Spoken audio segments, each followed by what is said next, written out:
What is one lie you must keep up that you hate, but it covers up a much bigger frick up? Not so much a fuck up, but my boyfriend and I tell our families we met through old high school friends. We actually met online and by random chance we went to the same high school and have some of the same friends. My boyfriend and I don't tell people we met online either. We tell people we met through mutual friends, which is true. We leave out that these mutual friends were in an MMORPG. Q. Why don't I have a car? A. Well, I could either afford a car or my own place. Real answer. DUI. Note, I actually can drive but I am truly better off without one since the lie answer is somewhat true. Cars are expensive as crap when you add up all the costs over the long run. Plus it makes me think twice about where I go. In New Mexico having a DUI is a normal thing. The important thing is that you learned your lesson and it becomes something you can grow from and learn from. Don't avoid letting yourself have the chance at driving again because you're afraid you're going to do it again, but decide you're just not going to do it.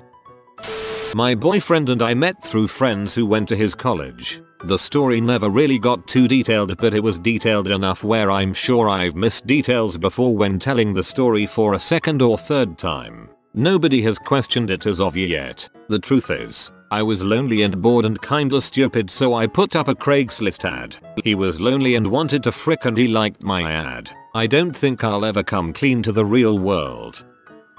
This girl that used to be my best friend once broke a really old dish that we had. That was given to my father by his grandmother, and her mother before her and so on. I took the blame because I knew my parents would have asked her to pay for it, because it was pretty valuable. I should have told them though, because she turned out to be a huge C.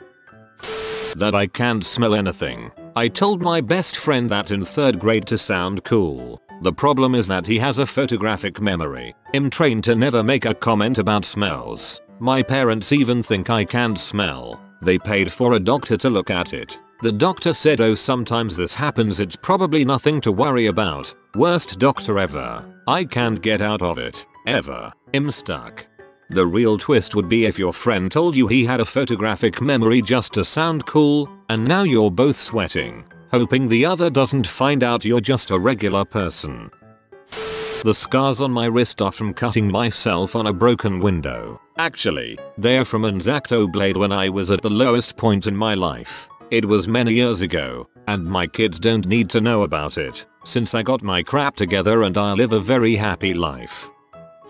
When my boyfriend and I got back together, yay, after a rough breakup, he learned I had put his name on my key list, a list of people the building's doorman is allowed to let into my place without my explicit permission. My BF brags about it to others. I couldn't tell him the reason he was on the list was I needed someone I trust to find me if I went through with killing myself. Every time he brings it up triumphantly, I remember the empty nothingness, pointlessness of the unobserved life.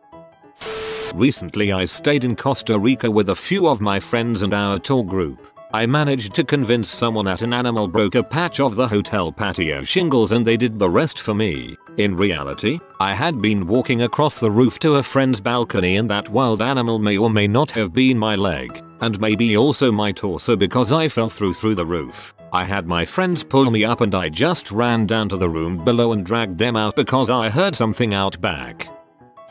I failed all my college courses in my first year due to severe depression. I managed to fool my parents into thinking that I passed with flying colors, though I am on academic probation and it will take every ounce of my being to continue this coming semester. If it's still an option, take time off. Check out your school's leave of absence policy. Juggling school and depression isn't fun, isn't healthy, and doesn't have a high success rate.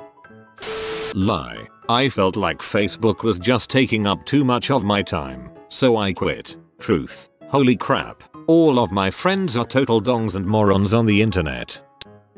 My dad told me on my 19th birthday that he had fathered a girl with another woman. He never mentioned that he was currently playing a role in the kid's life and I never asked. He had never told my older brother and sister, but my mother knew. They were going to tell us all at one point, but he died before that ever happened. It was 7 years later. I act like I don't know about it. My sister somehow found out about it and was hinting about it at a family function, but never actually said anything. It gives me some small measure of satisfaction that I knew something this big before my big, nosy, shithead of a sister did. If she brought it up, I was fully prepared to not give a crap and just carry on. It hasn't changed my life in any way, really. I've never had any intention of meeting my half-sister and probably give as much of a crap about them as they do about me. Maybe less. Dropping that I know about it to my mother would probably cause her a considerable amount of grief at having to deal with it again. Not worth it. Twist, ends up unintentionally marrying his half-sister. I have 3. Each one was the worst in its own way. The day my father was diagnosed with Lou Gehrig's disease, I cried. I'm not a crier, or a very emotional person. I'm more Vulcan-like, I guess. Not saying I'm a hard butt. Just that I'm good at keeping up appearances. That caused me to lose it. That's the impact it had on me. The worst lie I maintained was that there was any improvement, or ever going to be any improvement, no matter what medicine he took. My parents were both hopeful. My family was hopeful. People prayed left and right and every good day was met with praise Jesus and maybe it isn't Lou Gehrig's after all. They basically forced me to say maybe they were right plenty of times. I didn't want to tell them the truth. He isn't going to get better. He's going to become more paralyzed until he can't get enough oxygen. Then he's going to die. Even the day he went out for a hospice weekend, my mom and I were his only caregivers 24/7 for years. I wanted to pull my mom to the side and say, this is CO2 poisoning. He can't breathe out enough and it's building up in his system. Say your goodbyes. His time is short. I recognized his change in behavior. I recognized his symptoms. Even the nurse at the hospice place wouldn't have any of it. I could barely open my mouth. Well, he died that day, just like I knew they would, and I couldn't very well go and tell him goodbye. I did the best I could without alerting him to the possibility of it. There's 2 lies, I guess. The third lie is that I hated to see him go. No, I loved to see him go. I didn't cry when he died. His suffering was finally over. Almost every minute of his last 6 months was heck for him. He could barely move anything at all. I mourned when he was still alive, but not enough people in my life would understand that for me to ever tell anyone I knew in real life. Thanks for listening, Reddit. I've never told anyone this and don't suspect I ever will again. Not a current lie, but one I plan on when I get married. My family is uber Catholic and likes the whole be fruitful and multiply thing. I got my tubes tied years ago and they have no idea. When the time comes that they start pestering me about having kids, I plan to fake infertility or a miscarriage. Seems drastic, but it's literally the only way I can think of that won't turn into a family war while making em uncomfortable enough to not ask again. I was grounded once and was playing games on my computer. My mom stepped in and asked me what I was doing. I freaked out and just said I was masturbating. She just said go to bed and left. That I dropped my old Nintendo DS because I was walking around while playing. I actually ripped it apart in a fit of rage. I forgot about the application deadline to my backup law school, so now that I was rejected from all the other ones and waitlisted to one, I just say that I was rejected. It's way too embarrassing to say that I forgot to submit my application because I would have gotten into that school for sure. I'd rather lie than get yelled at by my parents for being so irresponsible. Here's to another year of living at home instead of moving out to go to school. As a recent graduate, think twice about attending unless your backup school is Georgetown or better. Otherwise it's a massive gamble.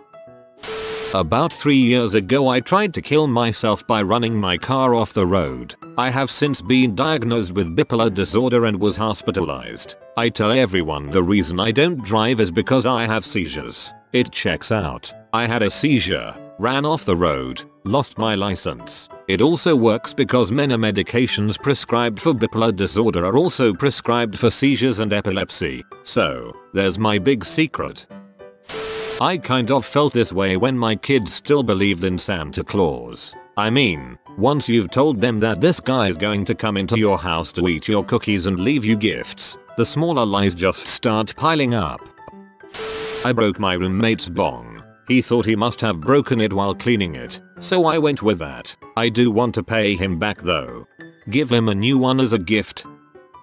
I guess this lie wasn't made by me, but I keep it going because I'm too afraid to tell anyone the real truth. I was always a good football player, starting center on a pretty storied high school team. My junior year we got a new offensive line coach and he was a very terrible man. I think he was taking out his hatred for his sons on us guys. He made us do a lot of terrible things, including doing bear crawls through a horse trough filled with about 6 inches of crap. I've been through the typical hazing in sports, but this was borderline abuse. I quit the team a week before our first game and gave no explanation why. No one would believe anything I said about the coach anyways. I lost all the men in my life I had come to know as father figures, and many people I had called friends. About a year later I found out that the coach's wife had started a rumor that I was a drug addict who chose addiction over sports. I let the lie go and chose never to explain the real reason. Whenever I see the coaches or players around town they can't even look me in the eyes.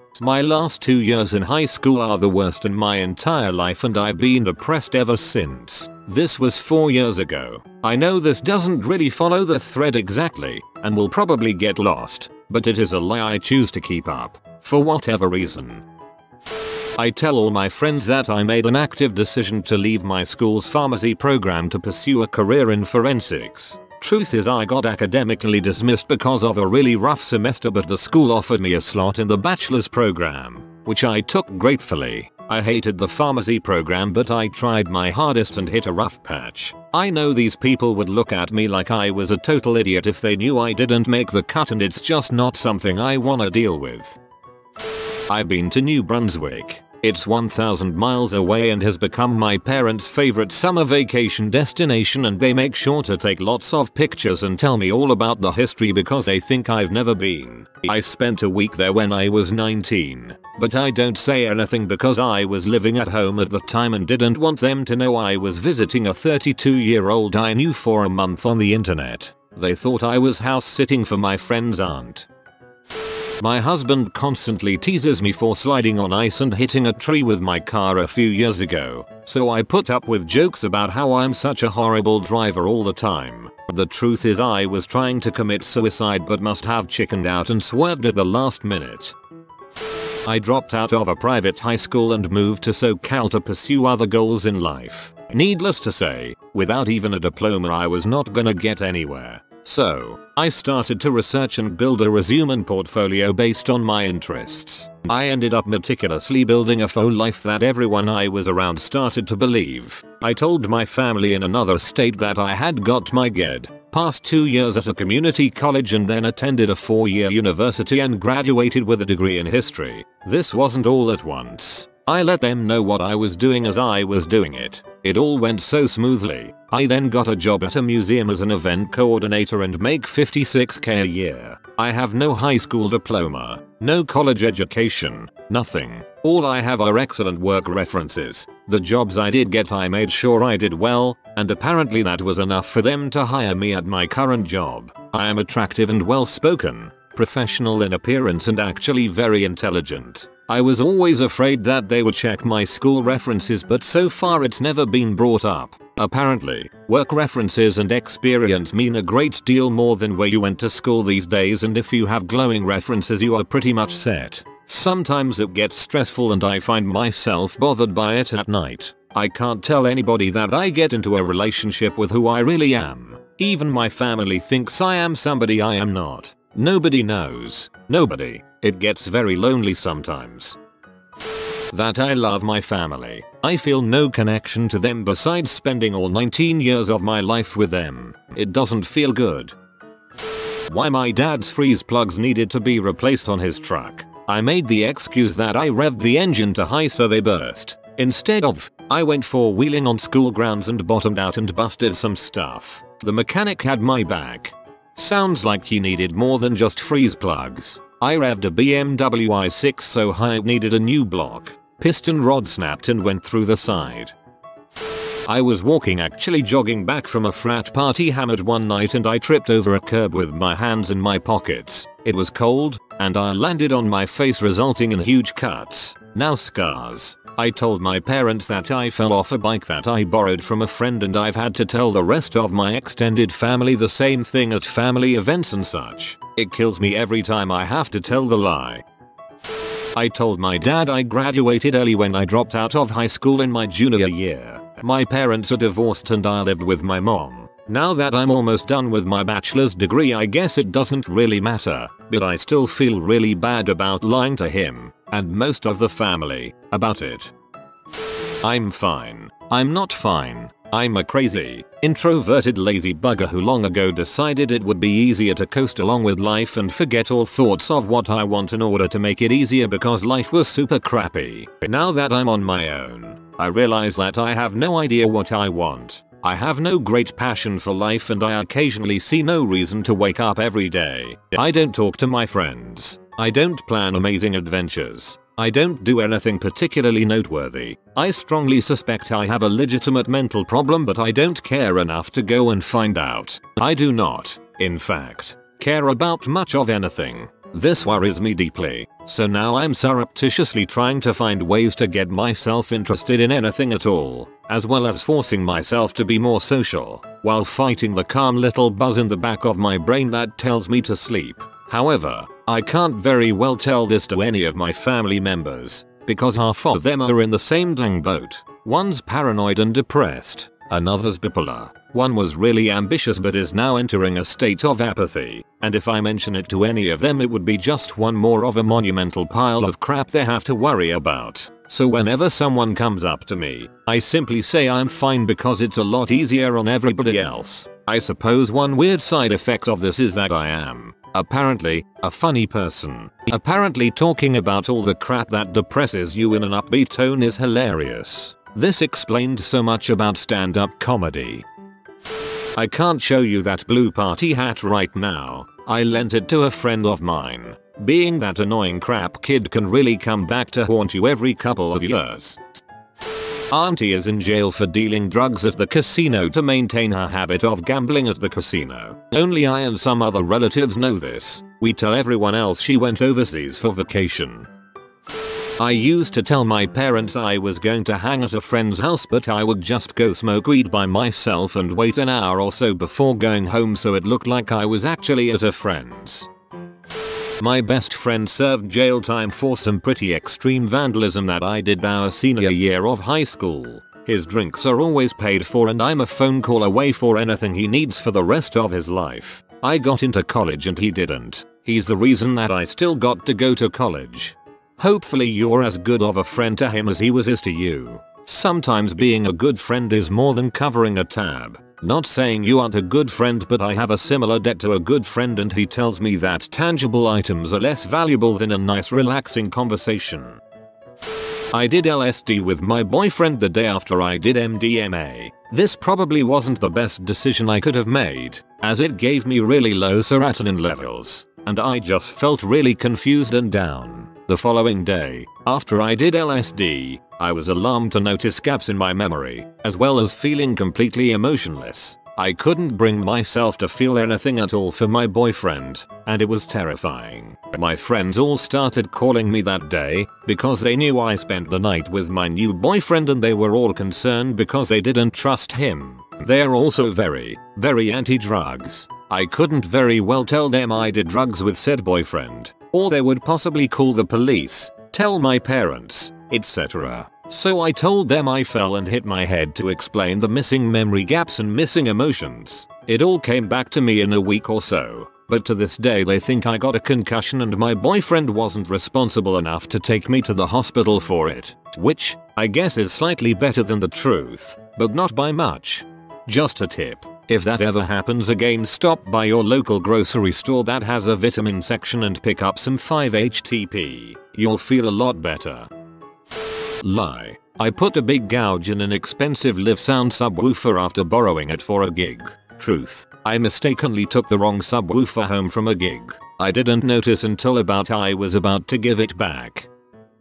I used to serve at a major chain restaurant. When I messed up or forgot to bring something to a table, it was never my fault. I blame the kitchen, the bartender, the busboy, anything but admit I made a mistake. So this particular night I get sat a three-top comprised of 2 adults and a boy, maybe 4 or 5 years old. The parents order their drinks and ask for a kid-sized milk for their son. I bring them an adult-sized milk by mistake and the dad says, "Oh, excuse me, but we wanted a kid-sized milk." I lie, "Yeah, we're actually all out of kid cups, so that's all we have. I'm sorry, my manager forgot to place the order for them this week." He believes my story and everything is fine. But then I get sat an 8-top with 4 kids and 4 adults. I'm forced to carry on this charade to the next table, being out of kid cups, because they're in plain sight of the 3-top, and the next table, and the next.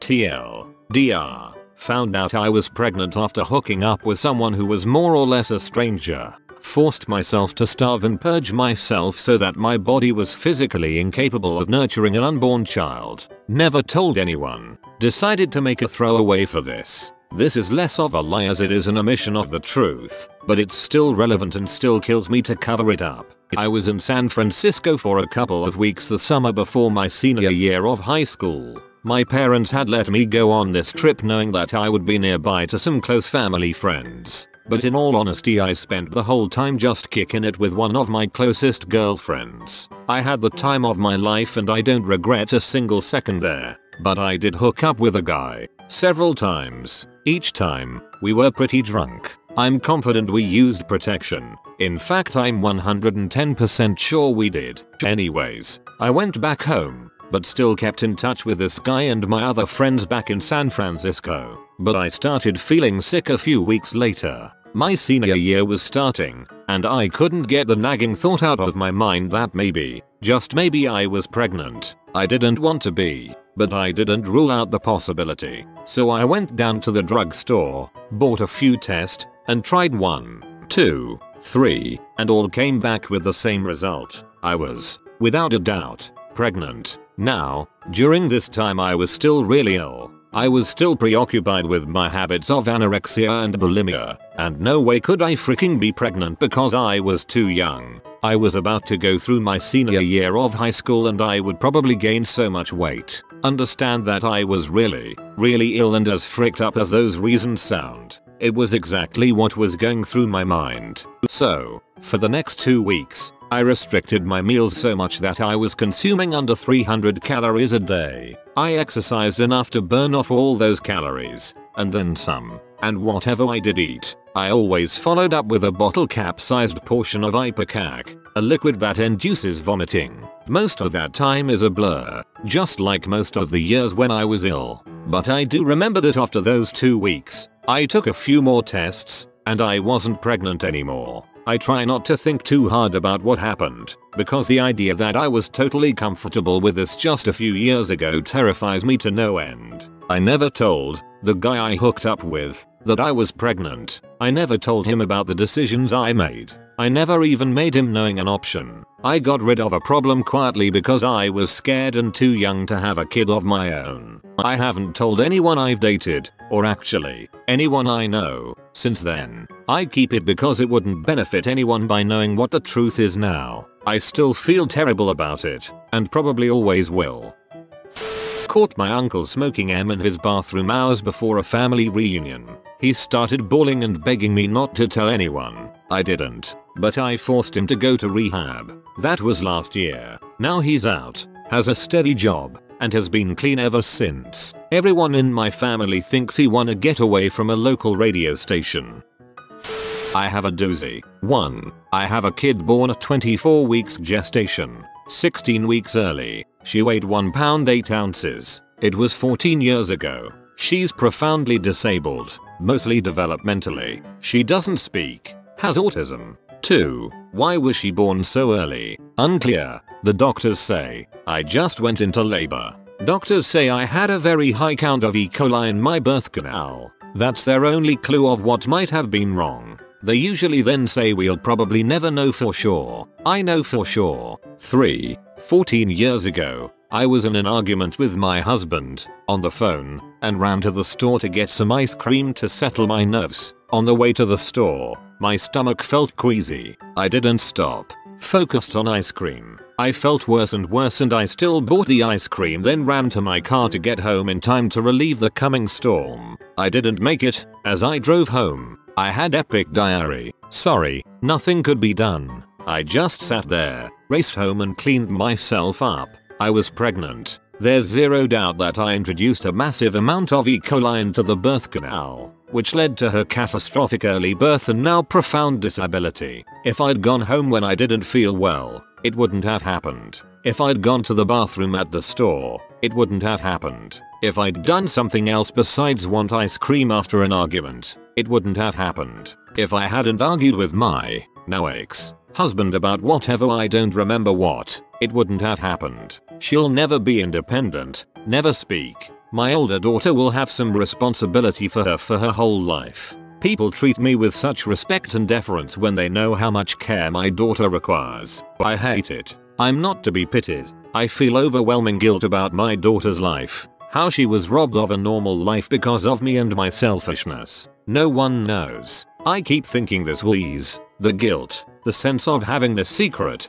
the terrible desire to punish myself. It hasn't. I've made a weak attempt at having a life. My marriage ended, but I date someone. I'm overweight, only sorta. I lost some weight 3 years ago. I look much older than my age. I struggle to still care about what happens to me, although I know I need to care for her as long as possible. I resist respite from the care of my daughter as I don't think she gets a break from her situation. I'm sure people have no idea. I don't socialize with other parents of disabled kids, unless they too caused their kid's disability. They aren't in my same shoes.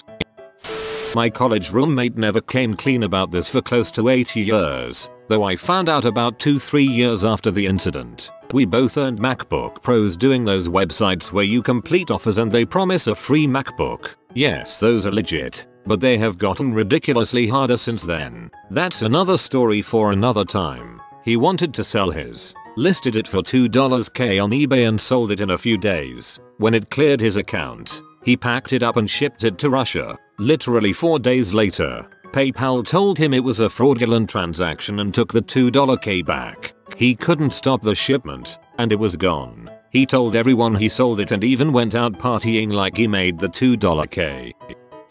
LOL dude. It's not that the apple juice wasn't his mom's fault. It's that his suicide isn't her fault. Especially considering the lyrics go like, "Remember the time that I spilled the cup of apple juice in the hall? Please tell mom this is not her fault." I adopted my second dog at a city shelter. She was even on sale. I call her my discount dog. I had thrown around the idea of getting a second dog, but wasn't really ready for it. I went to the shelter with my friend who was looking to see if they had any ferrets in. I went through the dog run room just to look and fell in love with her crap-eating grin. I tested her thoroughly and gave her every single opportunity to fail. But at the end of it, I paid the $50 and she was mine. My parents never would have accepted a dog that I willingly took on. So instead of me being the irresponsible person, I turned myself into a hero by telling them I saw a group of teenage kids with her on a chain beating the crap out of her. I convinced them to hand her over to me. I told my folks I was still unsure if I was keeping her or not. As time went on, they just kind of dropped me rehoming her and she was finally part of the family. That was 7 years ago and I still haven't told them the truth.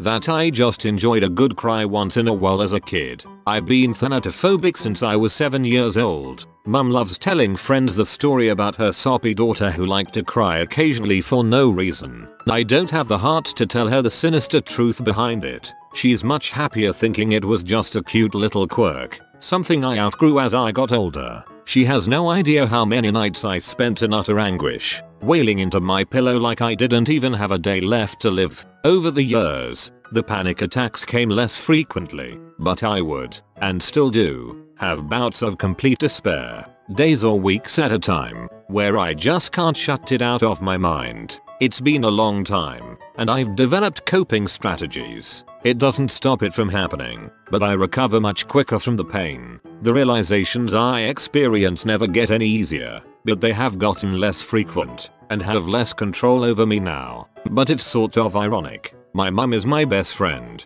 I tell her everything, and she would help me with any problem. But I can't tell her this. and never will. I love her too much to burden her with something so futile. I didn't really read the title very well, so this isn't really a frick up, but it's written now and it's nice to have the occasional therapeutic release. I'm not allowed to have a dog at my apartment. We've trained her on puppy pads and taught her not to bark. If we talk about her outside the apartment, we say cat instead. Our cat was approved, but when asked if we could get the puppy, they said not at this time. 3 of our neighbors have dogs, though, so if anyone complains about noise, we can blame the neighbors' dogs. It's not like anyone has ever seen her. I accidentally came across a series of emails on my dad's iPhone when I was helping him with it. That is serious evidence he had an affair with someone in May of this year. My parents have been married for almost 20 years and I can't tell anyone because my mom would be heartbroken and I don't want to destroy the family, but it's killing me inside. I've been faking color blindness for going on 4 years. I told it as a joke in high school to make myself seem interesting, because I'm not that interesting of a person. Now most of my friends believe it and only a few know the truth. If you are new to the channel, you can subscribe. I publish new videos every day. Until then, check another video.